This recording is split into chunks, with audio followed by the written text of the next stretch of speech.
দেশজুড়ে প্রচণ্ড তাপদাহে দেশের সব শিক্ষা প্রতিষ্ঠান বন্ধ রাখা হয়েছে। সরকারের এমন নির্দেশনা স্কুল কর্তৃপক্ষ মানলেও মানছেন না বগুড়ার কোচিং সেন্টারের মালিকরা। শহরের অর্ধশতাধিক কোচিং সেন্টার তাদের কার্যক্রম চালিয়ে যাচ্ছে যেন দেখার কেউ নেই।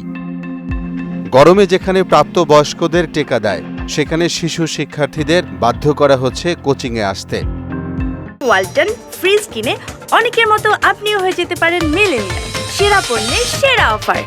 এতে চরম ঝুঁকিতে পড়েছে হাজারো কোমলমতি শিক্ষার্থীদের জীবন।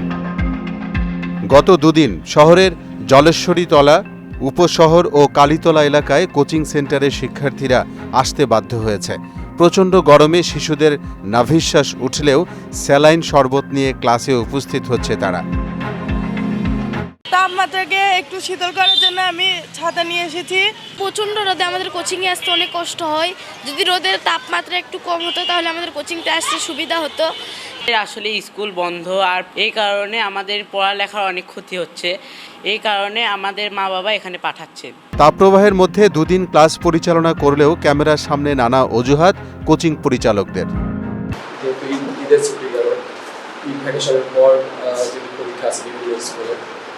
এজন্য আসলে আমাদের এটা শুরু করছি মাত্র। আমরা আজকে দ্বিতীয় দিন হচ্ছে পড়ানো।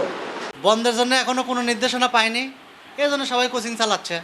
আসলে আমরা কোনো ইনফরমেশন পাইনি বা আমাদের জানানো হয়নি। আমরা অবশ্যই আপনারা এখন বন্ধ করে দেবো, আপনারা যেহেতু জানালেন।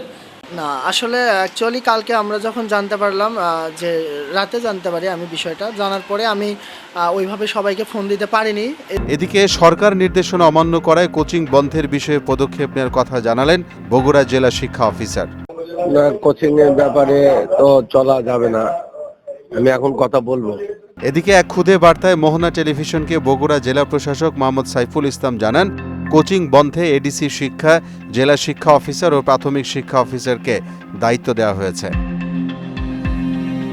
মোহাম্মদ ওয়ালিউল্লাহ, মোহনা ডিজিটাল।